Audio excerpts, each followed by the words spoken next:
Dear friends, आप सभी को हमारे चैनल में बहुत बहुत स्वागत है। आज हम लोग रॉबर्ट फ्रॉस्ट के द्वारा दिया गया पोएम हम लोग डिस्कस करेंगे। वो पोएम का टाइटल है आपका डस्ट ऑफ स्नो, है ना। डस्ट ऑफ स्नो यह एक बहुत ही छोटा पोएम है, 8 लाइन की पोएम है, लेकिन इसमें जो मैसेज है, जो संदेश है, वो बहुत बड़ी संदेश है जो हमारे समाज में आज व्याप्त है और देखने के लिए जो मिलता है वो चीज़ यहाँ पे रॉबर्ट फ्रॉस्ट डिस्क्राइब किया है। डियर फ्रेंड्स, तो अब हम लोग सबसे पहले इस पोएम को पढ़ते हैं और देखते हैं कि रॉबर्ट फ्रॉस्ट क्या बताया है, क्या इंसिडेंट उनके साथ में हुई है, वो इंसिडेंट को हम लोग डिस्कस करेंगे। डियर फ्रेंड्स, अब यहाँ पे है द वे। सबसे पहले हम लोग ये पोएम को रिसाइट करते हैं, पढ़ते हैं, उसके बाद हम लोग मीनिंग जानते हैं। The way a crow shook down on me the dust of snow from a hemlock tree. Dear friends, ये 4 लाइन है और 4 लाइन का मीनिंग है यहाँ पे रॉबर्ट फ्रॉस्ट बोल रहे हैं कि उस रास्ते से, द वे का मतलब होता है रास्ता या तरीका, है ना। तो यहाँ पे रास्ता का सेंस है, तो यहाँ पे बोल रहे हैं कि उस रास्ते से, है ना, उस रास्ते से एक कौवा आया। शुक down on me the dust of snow from a hemlock tree, मतलब कि बोल रहे हैं और उस रास्ते से एक कौवा आया और एक हेमलॉक ट्री पर, ठीक ना, एक हेमलॉक ट्री पर बैठा और वहां से डस्ट ऑफ स्नो, ठीक ना, मतलब पार्टिकल ऑफ द स्नो, मतलब स्नो के थोड़ा सा पार्ट, थोड़ा सा हिस्सा, धूल सा, डस्ट आप समझ सकते हैं कि डस्ट धूल, वो थोड़ा सा धूल सा उस पर गिरा। इस पर, रॉबर्ट फ्रॉस्ट पर गिरा। मतलब कि एक कौवा आया और हेमलॉक ट्री पर बैठा और हेमलॉक ट्री में जब कौवा बैठा तो उस हेमलॉक ट्री से थोड़ा सा डस्ट का पार्टिकल रॉबर्ट फ्रॉस्ट पर गिरा। अब जब गिर गया तो क्या हुआ, वो चीज़ अब हम लोग यहाँ पे डिस्कस करते हैं। आगे की स्टेंजा में ये बताया है, यहाँ पे बोल रहा है, नेक्स्ट है बच्चे, हैज़ गिवेन, है ना, has given my heart a change of mood and saved some part of day I had ruined. Dear friends, तो ये बोल रहे हैं और हमारे दिल को और हमारे मनोदशा को, मूड मतलब मनोदशा को, हमारे जो मन में दिक्कतें थी, जो चीज़ इंसिडेंट हुआ था, वो काफ़ी, कोई इंसिडेंट से वो गुजर रहे थे, पछता रहे थे, ठीक ना, कोई इंसिडेंट उनके साथ हुई थी और वो जब वहाँ पे गए तो उसके दिल और उनकी मनोदशा, मतलब उनके मन को क्या किया, उसके दिल को क्या किया, वो चेंज कर दिया, है ना। वो पूरी तरह से क्या हुआ, चेंज हो गया। And saved some part of day, और उस दिन का जो उसका इम्पोर्टेंस दिन था, वो दिन को वो चीज़ बचा लिया। कौन बचा लिया, वो डस्ट ऑफ पार्टिकल, है ना, जो बर्फ के जो पार्टिकल है, जो धूल सा, स्नो का जो धूल उस पर गिरा, वो चीज़ उसको बचा लिया, उसके समय बर्बाद होने से वो बच गया। आई हैड ब्रूड का मतलब है कि मैं जो पछताने से, बर्बाद होने से, रिग्रेट होने से मुझे बचा लिया, मतलब पूरी दिन उसकी बर्बाद होता तो वो दिन बच गया। डियर फ्रेंड्स, अब हम लोग यहाँ पे जो मेन जो नेगेटिविटी बताई गई है उसको अब हम लोग यहाँ पे डिस्कस करते हैं। अब हम लोग तो पूरी पोएम पढ़ें। अब यहाँ पे कहना चाह रहा है पोएट कि हमारे समाज में कुछ ऐसी अवधारणा है, कॉन्सेप्ट बनी हुई है कि कुछ गुड शगुन जो होते हैं ये बैड ओमेन की तरह यूज की हम लोग करते हैं। जैसे क्रो हुआ और हेमलॉक ट्री हुआ, ये दोनों क्या है, बैड थिंग है, ठीक ना। जैसे कौवे को भी देखते हैं तो हम लोग अपशगुन मानते हैं, है ना। हम लोग अगर कोई काम के लिए निकले हैं और कौवा अगर रास्ते में जाते वक्त दिख गया तो हम लोग बैड साइन मानते हैं, मतलब अच्छी संकेत हम लोग नहीं मानते हैं। हम लोग जानते हैं कि हमारी जो काम आज होने वाली थी वो काम नहीं होंगे, ऐसा संकेत कौवा को देखने से बताता है। और हेमलॉक ट्री क्या होता है, तो हेमलॉक ट्री आपका एक पॉइजनस ट्री है, ये भी आपका बेड साइन है। बेड साइन होता है, सिंबलाइज करता है कि ये क्या होता है, हेमलॉक ट्री, तो ये एक पॉइजनस ट्री है, पूरा जहरीला पौधा है, पेड़ है, जो जिस पर कौवा आता है और उस जो हेमलॉक ट्री पर बर्फ लगे हुए हैं वहां से वो बर्फ के टुकड़े, कुछ डस्ट गिरते हैं और उसकी जो मूड है, उसकी जो मनोदशा है उसको चेंज कर देता है और उसकी दिन बच जाता है, उसकी उस दिन को पछताने से बच जाता है कि अब मेरे साथ अच्छा होगा। तो डियर फ्रेंड्स, यहाँ पे कहने का मतलब है कि आप जैसी सोचते हैं, है ना, अगर आप रास्ते में एक बहुत ही फेमस है कि हमारे जो समाज है वहाँ पे एक कॉन्सेप्ट बनी हुई है कि अगर हम कोई अच्छी काम के लिए कहीं जा रहे हैं और रास्ते में अगर बिल्ली हमारी रास्ता काट देती है या ब्लैक बिल्ली हमारी रास्ते को काट देती है, क्रॉस करती है, तो हम लोग उसको बेड शगुन समझते हैं, बुरा शगुन होता है और हम लोग सोचने लगते हैं, पछताने लगते हैं कि हमारी जो काम आज होने वाली है वो ठीक नहीं होगा।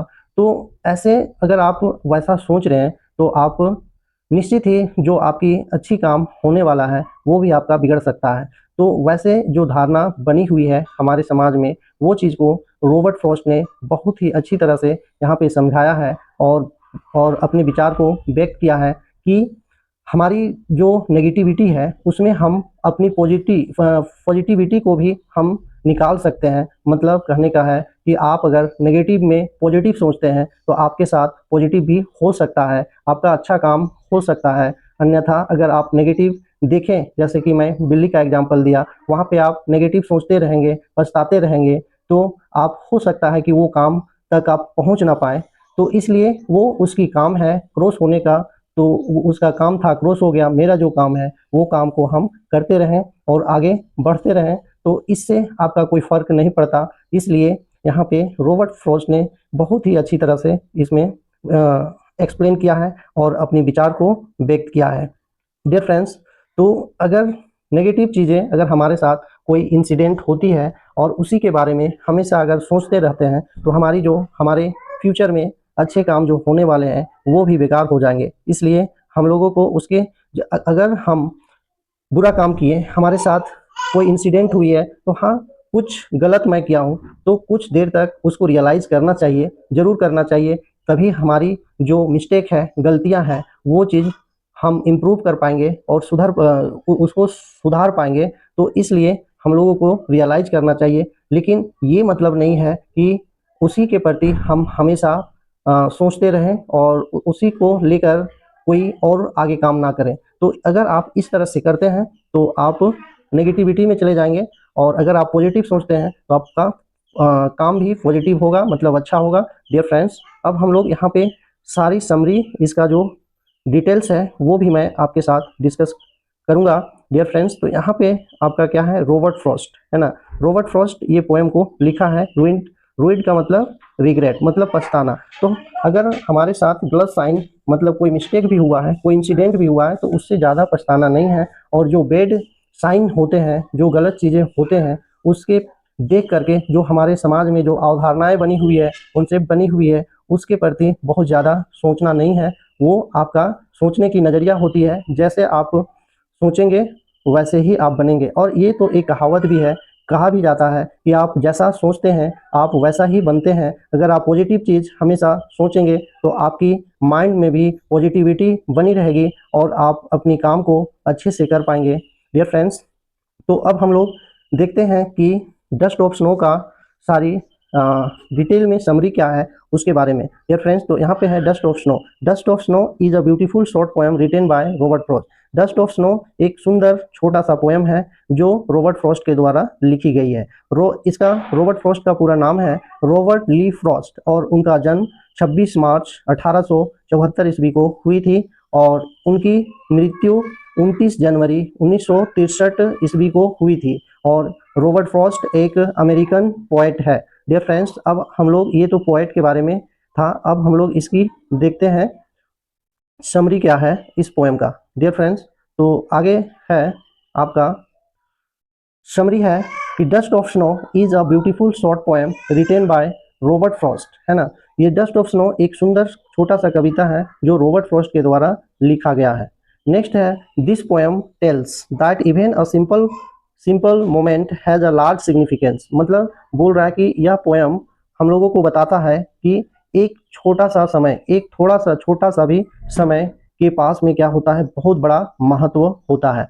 क्योंकि जैसा कि मैं बोला कि अगर रोड पर एक बिल्ली क्रॉस किया तो जो क्रॉस करने की जो एक्टिविटी है, क्रिया है, काम है, वो मात्र सेकेंड 10 सेकेंड 20 सेकेंड का है, लेकिन उसके लिए अगर आप रुक जाते हैं तो आपकी काम रुक जाएगी। डियर फ्रेंड्स, नेक्स्ट है the poet has mention crow a hemlock tree in this poem. इस पोएम में पोएट ने क्या मेंशन किया है, क्या उल्लेख किया है यहाँ पे, एक क्रो और एक हेमलॉक ट्री इस पोएम में। अब यहाँ पे क्रो सिग्निफाइज, है ना, क्रो क्या हम लोगों को संकेत करता है, तो क्रो जो है यहाँ पे एक संकेत करता है हम लोगों को, दिखाता है डिप्रेसिव, मतलब बैड ओमेन, है ना, मतलब बुरी शगुन को, खराब शगुन को यहाँ पे दिखाता है। यहाँ पे ओमेन का मतलब शगुन, है ना, मतलब पछताव, ये पछतावा दिखाता है कि कोई इंसिडेंट हो जाता है तो हम अगर उसके पीछे पछताते रहें तो आगे क्या होगा। डियर फ्रेंड्स, नेक्स्ट है आपका and sorrowful mood and hemlock tree is a poisonous tree. यार यहाँ पे जो सोरोफुल मूड है ना, and hemlock tree is a poisonous tree, और हेमलॉक जो ट्री है वो क्या दिखाता है कि वो क्या है, पॉइजनस ट्री है, वो बेड साइन दिखाता है, बुरी संकेत देता है। Both this signifies that poet was not a good mood, है ना, यहाँ पे जो है दोनों जो साइन है, मतलब क्रो और हेमलॉक ट्री, है ना, बोथ का मतलब हुआ यहाँ पे कि हेमलॉक ट्री और क्रो दोनों क्या संकेत करता है, पोएट को not in a good mood, है ना, पोएट को दिखाता था कि ये दोनों के दोनों दिखा रहा है कि पोएट के पास अच्छी मूड नहीं था, पोएट को अच्छी मनोदशा नहीं थी, मतलब वो कुछ रिग्रेट कर रहे थे, पछता रहे थे, सोच रहे थे, वो टेंशन में थे, ठीक ना।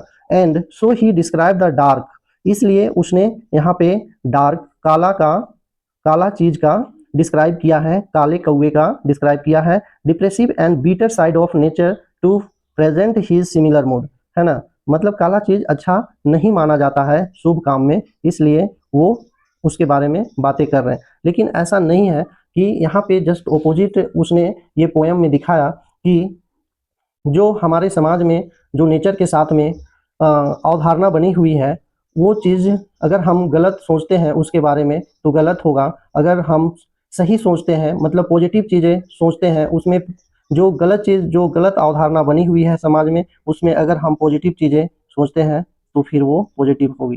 डियर फ्रेंड्स, तो आगे यहाँ पे नेक्स्ट हम लोग देखते हैं, और आगे आपका है the poet says that once he was in a sad and depressive mood and was sitting under a hemlock tree. वो बोल रहे हैं कि जो पोएट है ना, जो ये पोएट है रॉबर्ट फ्रॉस्ट, वो उदास मन में, ठीक ना, कुछ डिप्रेसिव कर रहे थे, डिप्रेसिव का मतलब उदास थे, और वो निराश थे, है ना, निराश मूड में थे, कुछ सोच रहे थे, उसके मन में कुछ टेंशन चल रहा था, और वह एक हेमलॉक ट्री के नीचे बैठा था। एक crow sitting on the same tree, एक कौवे ने आकर उसी ट्री पर बैठा, किस पर, हेमलॉक ट्री पर बैठा, सुक of the dust of snow, ठीक ना, और वहां से कुछ स्नो का पार्टिकल, स्नो उस पर गिरा, that is a small particle of snow, ठीक ना, थोड़ा स्नो का पार्टिकल गिरा, डस्ट जैसा, that remain on the surface after the snowfall, जो स्नोफॉल होने के बाद उसके पार्टिकल जो बचे हुए थे उस पेड़ पर। ऑन द पोएट, ये चीज गिरा कवि पर, पोएट पर। This simple action changed the poet's mood, और ये जो सिंपल साधारण कार्य, यह एक साधारण कार्य क्या किया, इस पोएट के मूड को क्या किया, चेंज कर दिया, ठीक ना, पूरी तरह से बदल दिया। He realized that he had just wasted part of his day repenting and being lost in sorrow. और वो बोल रहे हैं कि उसने रियलाइज किया, ठीक ना, किसने, रॉबर्ट फ्रॉस्ट ने रियलाइज किया कि that he had just wasted, जो मेरा जो समय था वो पूरी दिन क्या, वो हिस्सा वेस्ट होने वाला था, और वो फिर से रिपेंटिंग हो गया, वो फिर से तरोताज़ा हो गया, और एक अच्छे मूड में वो चेंज हो गया। But the change in the mood in made him realise that should utilise the rest of the day in the some useful activity, है ना, और उसके बाद क्या हुआ, उसकी मूड, जो बर्फ की टुकड़ा, बर्फ की जो धूल उस पर गिरा, उसकी मूड को पूरी तरह से चेंज कर दिया, और जो यूटिलाइज, जो उपयोगिता है बचे हुए दिन, वो एक सही यूजफुल मतलब लाभदायक एक्टिविटी में वो उसका काम हुई, मतलब अच्छे कामों में, और बचे हुए दिन उसका शुरू हुआ। ये फ्रेंड्स, नेक्स्ट अब हम लोग देखते हैं, आगे है His sorrow was washed away by the light shower of snow dust. His spirit was revived and he got ready to utilize the rest of the day. अब यहाँ पे बोल रहे हैं कि उसके जो सोरो था, मतलब उनकी जो दुख था, उनको धो दिया, ठीक ना, हटा दिया, वॉश्ड अवे, हट गया उनकी लाइट, उसके जो दुख जो था, जो वो पछता रहे थे, वो हट गया, and light shower of the snow dust, और उसको एक शावर की तरह उसको धो दिया और उसके मूड को चेंज कर दिया।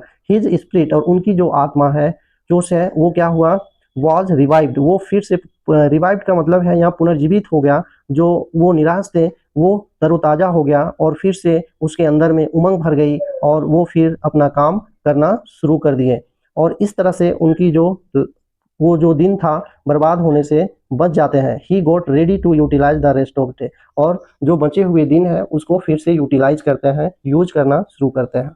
डियर फ्रेंड, अब हम लोग यहाँ पे कुछ इस बुक में इस चैप्टर में कुछ क्वेश्चन है, उस क्वेश्चन का भी आंसर हम लोग देखते हैं। डस्ट ऑफ स्नो, है ना। फर्स्ट क्वेश्चन है आपके सामने, वो है what is a dust of snow, what does the poet say, has changed his mood, how has the poet's mood changed, है ना। तो इसका आंसर है, यहाँ पे बोल रहा है कि डस्ट ऑफ स्नो क्या है, उसके बाद बोल रहा है कि व्हाट डज द पोएट से, और पोएट ने क्या कहता है, एंड हैज चेंज्ड, और वो चेंज कर दिया उसके मूड को, ठीक ना। क्या चेंज कर दिया, तो बर्फ, डस्ट ऑफ स्नो, है ना। How has the poet's mood change, और पोएट के मूड कैसे चेंज हो गया, ये क्वेश्चन है।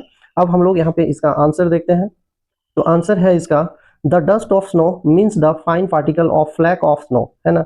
डस्ट ऑफ स्नो का मतलब है, यहाँ पे डस्ट ऑफ स्नो का मतलब है फाइन पार्टिकल्स, है ना, मतलब उसका थोड़ा सा पार्ट, है ना। एंड फ्लैक ऑफ स्नो, जो बर्फ के टुकड़े को, धूल को फ्लैक फ्लैग बोलते हैं। नेक्स्ट है the sudden shower in form the dust of snow change the poet's mood, है ना। अचानक से जो शावर है इन फॉर्म के रूप में, जैसे बारिश झरने में जैसे फुहारा पहले आते हैं, उस तरह से उन पर जो डस्ट, स्नो का जो डस्ट गिरा, वो चीज़ उसके मूड को चेंज कर दिया, है ना। शावर जैसे जानते हैं झरने में, अगर घर में आप लोग लगाए होंगे तो वहाँ से जिस तरह फर्स्ट में एक फुहारा सा हल्का सा आता है, उसी तरह उनके उस पर, ठीक ना, किस पर, रॉबर्ट फ्रॉस्ट पर गिरता है, और तो वो चीज़ क्या करता है, डस्ट ऑफ स्नो उसके माइंड को चेंज कर देता है। नेक्स्ट है, बोल रहा है the poet's mood change from sad to happy, और उसका जो मूड है वो चेंज हो गया, ठीक ना, उसका जो मनोदशा है वो उदास से हैप्पी की ओर चेंज हो जाता है। He felt refreshed and wanted to enjoy the rest of day, अब वो उसके बाद रिफ्रेश्ड महसूस किया, फील करता है, अच्छा फील करता है, तरोताज़ा फील करता है, उसके बाद क्या करता है, वो क्या चाहें कि बचे हुए दिन को फिर से एंजॉय करना चाहते हैं। नेक्स्ट क्वेश्चन आपके सामने है। तो नेक्स्ट क्वेश्चन है आपका, how does Robert how does Frost present nature in this poem, the following question में help you to think of an answer. अब यहाँ पे कुछ है कि कैसे नेचर को वो प्रेजेंट किया है इस पोएम में, ये यहाँ पे कुछ आंसर दिए। तो यहाँ पे है what are the bird that are usually named in poem, what are the word, मतलब कौन सी बर्ड का सामान्यतः इस पोएम में उल्लेख किया गया है, नाम को दिया गया है। Do you think crow is often mention in poem, क्या आप सोचते हैं कि क्रो अक्सर ये पोएम में मेंशन किया जाता है। ये क्वेश्चन पूछ रहे हैं कि क्या क्रो को पोएम में अक्सर मेंशन किया जाता है। What image comes to your mind, और क्या तस्वीर, क्या आपके सामने तस्वीर बन के आता है आपके दिमाग में, when you think of a crow, जब अगर आप क्रो के बारे में सोचते हैं तो आपके माइंड में क्या उभर के आता है, आप उसके बारे में क्या सोचते हैं। तो जैसा कि अभी हम बताएं कि यहाँ पे ब्लैक का साइन दिया है, मतलब कि अगर कोई भी हम शुभ काम करने जाते हैं तो ब्लैक हमारे लिए शुभ नहीं माना जाता है। तो वही चीज़ है, ये एक क्रो क्या है, बेड साइन है। Robert Frost presents nature in a very different manner, answer होगा इसका, Frost presents nature in very different manner in the poem. Generally poets take the birds and trees which are known for their beauty and good qualities like peacock, parrots, cuckoo, myna and trees full of the beauty flowers and fruits etc. यहाँ पे बोल रहा है कि Robert Frost ने present nature में बहुत different तरीके से इस पोएम में नेचर को प्रस्तुत किया है। सामान्यतः पोएट जो है, ठीक ना, सामान्यतः क्या होता है, सामान्यतः जो पोएट है वो क्या, अच्छे जो बर्ड्स हैं वो लेते हैं, बर्ड्स का नाम लेते हैं जो पॉजिटिविटी दिखाता है ना। जैसे ट्री को भी, जो ट्री और भी ट्री जो है जो पॉजिटिव साइन देते हैं उसका नाम लेकर के यहाँ पे नेगेटिव चीज़ की उल्लेख किया है। तो वही चीज़ बोल रहे हैं कि रॉबर्ट फ्रॉस्ट ने डिफरेंट मैनर में इस पोएम में यूज किया है। डियर फ्रेंड्स, तो नेक्स्ट है आपका, which are known for their beauty, जो कि उस अपने ब्यूटी के लिए जाने जाते हैं और गुड क्वालिटी के लिए जाने जाते हैं, मतलब उनकी और भी नेचर में बहुत सारे बर्ड हैं, ठीक ना, हमारे पृथ्वी पर बहुत सारे बर्ड हैं नेचर में जो कि उसका एग्जाम्पल उसका यूज कर सकते थे, लेकिन यहाँ जो बेड साइन है उसको दिखाया है और गुड क्वालिटी वाले हैं, जैसे कि पीकॉक हुआ, पैरोट हुआ, कुकू हुआ, मैना हुआ। और ट्री में जैसे ब्यूटीफुल फ्लावर है, जैसे बहुत सारे अच्छे अच्छे फ्लावर हैं जो कि गुड साइन को डिस्क्राइब करता है, बताता है। तो उसे ना डिस्क्राइब करके हमारी इस पोएम में एक नेगेटिव वाले पॉइजनस ट्री को यूज किया है। डियर फ्रेंड्स, नेक्स्ट है फ्रूट्स एक्सेट्रा, फ्रूट वाले भी हैं, but here Frost has taken totally different approach. लेकिन यहाँ पे पोएट ने अलग ही तरह से दर्शाया है, दिखाया है। He chose a crow which is not often used in poem, जो उसने एक कौवे को चुना है जो कि अक्सर पोएम में यूज नहीं किया जाता है। नेक्स्ट है crow is black in colour with very harsh voice and believed to be a symbol of bad women.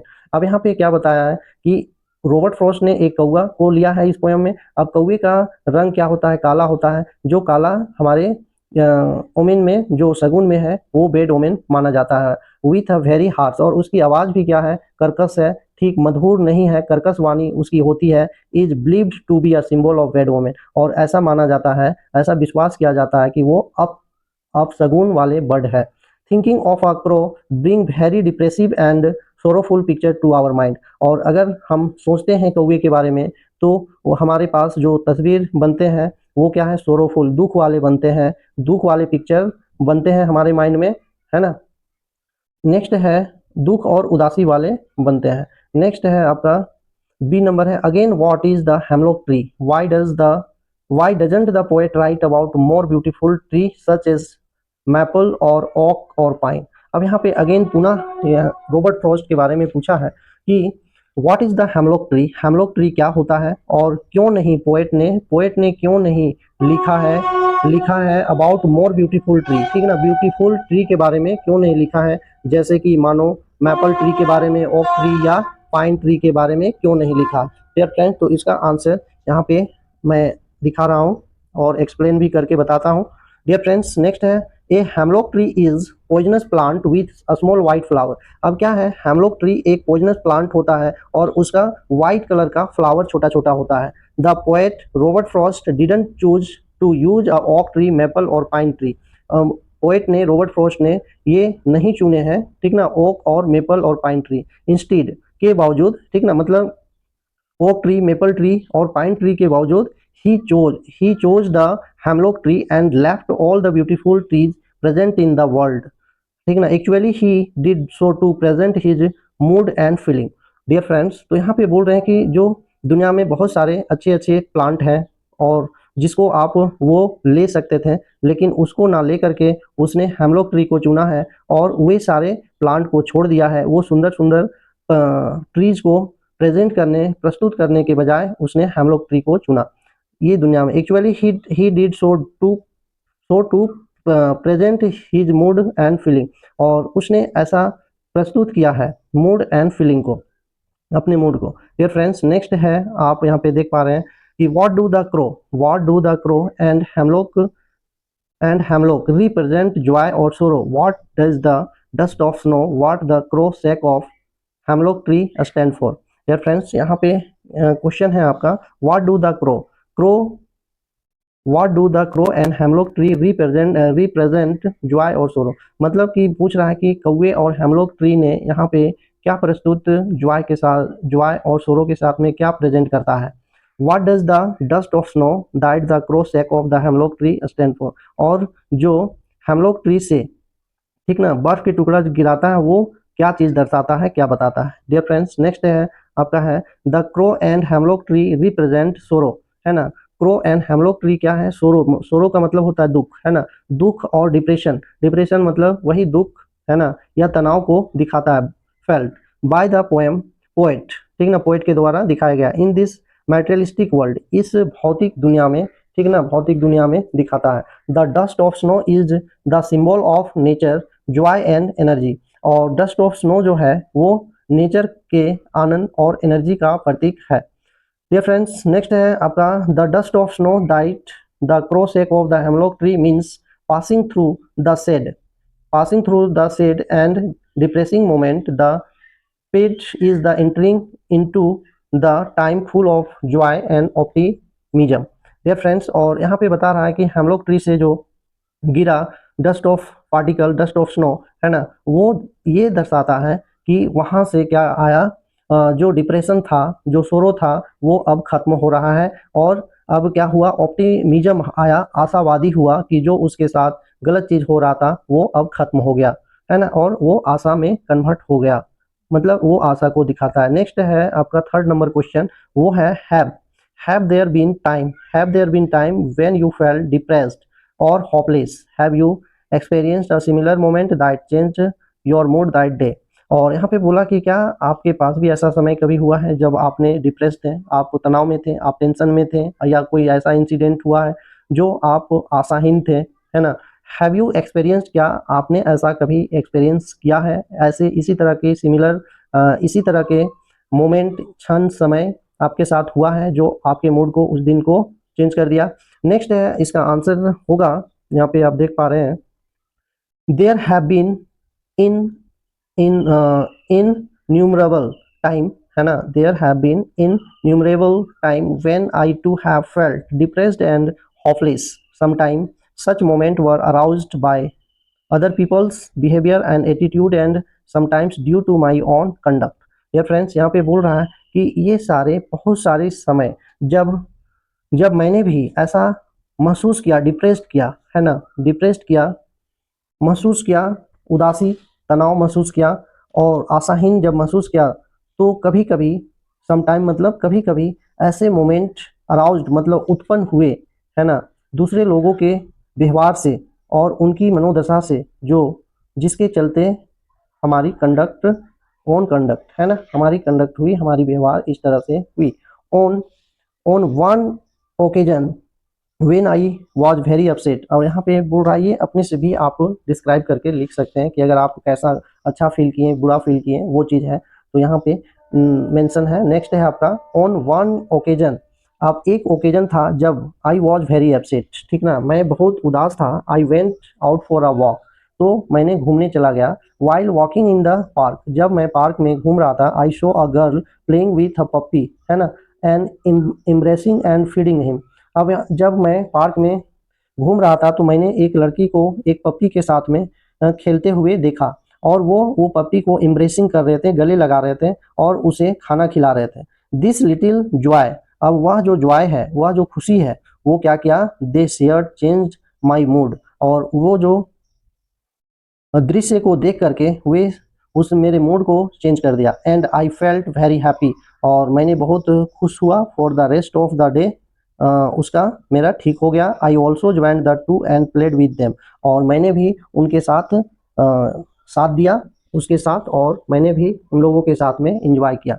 यार फ्रेंड्स, तो ये डस्ट ऑफ स्नो था कि ये पूरी समरी है ना। इसके बाद हम लोग यहाँ पे इसका राइमिंग स्कीम भी जान लेते हैं कि क्या है इस पोएम के राइमिंग स्कीम। तो डियर फ्रेंड्स, राइमिंग स्कीम भी 1-2 नंबर का पूछ लिया जाता है, तो अगर आप राइमिंग स्कीम जानना चाहते हैं तो मैं बता रहा हूँ। जैसे राइमिंग स्कीम का मतलब है जो लास्ट का जो वर्ड है उसका तुक एक सा मिल जाना चाहिए। जैसे रैट, कैट, जैसे कि हम यहाँ लिखे हैं रैट, रैट, कैट, मैट, ठीक ना, तो ये क्या है, राइम है, ठीक ना, ये तुक है जो लास्ट में मिल रहा है, तो इस तरह से उसका राइम को तुक जो है वो मिलना चाहिए। डियर फ्रेंड्स, तो यहाँ पे है फर्स्ट में काव, तो मान लो काव है, सॉरी क्रो, है ना, क्रो है, तो क्रो को हम ए बोल देते हैं, ठीक ना, ए सुक डाउन मी, तो यहाँ क्रो स्नो, क्रो व क्रो, ओ की साउंड आ रहा है, क्रो स्नो, फिर भी यहाँ पे दोनों का राइम मिल रहा है, तो यहाँ इसका हम देते हैं ए बी, इसको बी देते हैं, और ए और ये क्रो स्नो मिल रहा है, तो यहाँ आपका ए हो जाएगा, है ना। तो क्या हुआ, नेक्स्ट है, अब यहाँ पे है, यहाँ पे आप राइम को मिला के देखिए, जहाँ पे बी लिखें, शुक down on me tree, me tree, तो यहाँ भी आपका बी हो जाएगा। तो राइम स्कीम क्या हुआ, A B A B A B, ठीक ना, तो राइम स्कीम क्या हुआ इसका, ए बी, है ना, ए बी।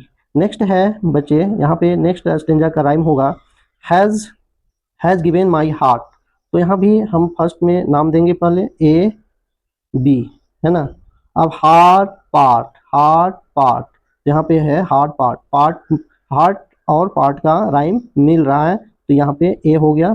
और यहाँ पे रूइड, मूड, मूड रूइड, मतलब डॉग की राइम आ रहा है, तो यहाँ पे बी हो गया। तो यहाँ पे इसका सभी राइम स्कीम क्या निकला, ए बी, ए बी, फिर उसका है ये फर्स्ट स्टेंजा का ए बी, फिर यहाँ भी है ए बी। तो ये आपका राइम स्कीम है। डियर फ्रेंड्स, अगर आपको वीडियो अच्छी लगी तो हमारे इस चैनल को सब्सक्राइब करें इस तरह की इंफॉर्मेटिव वीडियो पाने के लिए। और अगर आपको अच्छा लगा है तो इस चैनल को सब्सक्राइब करें और इस वीडियो को लाइक करें। Thank you for watching this video.